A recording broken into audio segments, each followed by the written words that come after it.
And yet again, you still fail to understand that you can make videos talking about Xbox and Game Pass until you're blue in the face. But if a person just doesn't like Xbox and Game Pass, you can't make them. Here's the thing. I couldn't care at all if you like Xbox or Game Pass. In fact, to be very honest, I really hope that nobody goes and watches my Xbox videos and Game Pass videos and gets Game Pass and then be disappointed and come back and be telling me, VG, you said Game Pass was good. Now I don't like it and I've spent money. Get out of here with that nonsense. I am not making a recommendation for anybody. I'm just telling you where I see value and I calculate the value from a mathematical perspective. If that is not satisfactory to you, it's your own prerogative. What do I care? Did I get Game Pass for you? When I subscribed to Game Pass, did I put your email in there and your account? Like, why do people keep doing this pedantic stuff? It's just so weird. So this person said, it was very funny. I'm going to keep reading because I thought it was very interesting at the end of the day. They said, Xbox also doesn't seem to understand that no matter what they do, if a person likes, in quote, keyword likes to game on PlayStation, then that is what it is. And if I can remember correctly, Ophil was just thinking about he wanted to know and what Xbox would do better. No. Thank you for saying that. It's exactly why Xbox games are going to PlayStation. So you were trying, but you just proved him right. Because he said, most gamers don't want to leave their library and he wants them to play where they like playing games. You said even he doesn't understand no matter what he does or what studios Microsoft acquires, people like and prefer gaming on PlayStation.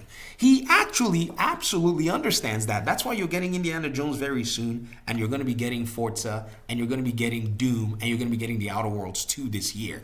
In fact, he is very well in tune with that. You are just kind of upset about what is not even necessary to be upset about. And that won't change. Do I own an Xbox? Yes. Do I use it? No. Do I subscribe to Game Pass? No. Why own an Xbox if I don't use it? Why did you buy an Xbox? Why did you buy an Xbox? Some gamers are some of the most amazing folk out here. You bought an Xbox that you don't use? Then why is it my problem that you're complaining that you don't like Game Pass? I did not tell you to go into the store to buy an Xbox. I did not drag your hand and walk into a store to buy an Xbox. You're just upset that you made a buy and ended up not liking it. Go trade the freaking thing in. Because I can and because I choose quality over quantity, I always prefer PlayStation over Xbox. Great. See you there, said Phil Spencer. What is this comment even supposed to even, what is this comment even supposed to do? What is this comment even supposed to prove? I prefer to play on PC. I have an Xbox. I also have a PlayStation where I play The Division and maybe one or two other games that I own, on the platform. But I prefer to play on PC. I'll always prefer to play on PC. I bought an Xbox because it's a development kit and I was curious about the Xbox ecosystem. That's why I've not traded this Xbox in. That's why I've not sold it. That's why I've not given it away. I still like the fact that it has something that I'm curious about. The PlayStation has a gaming library and a community of gamers that I fostered when I played on PlayStation. That's why I still keep the PlayStation, even though it gathers dust, but I still keep it. Right? Do I prefer to play on one over the other? Yes, I prefer to play on my PC over both of them, but there's a value for me. But you know what Xbox said? You prefer playing on your PC? You meet us right there. You prefer playing on your PlayStation? You meet us right there. Quality over quantity. That's nonsense. PlayStation doesn't even have anything to call quality. Like, you know what I mean? Like, they just have nothing compared to what Xbox is doing in terms of content. So for you to even say quality over quantity is just a misnomer.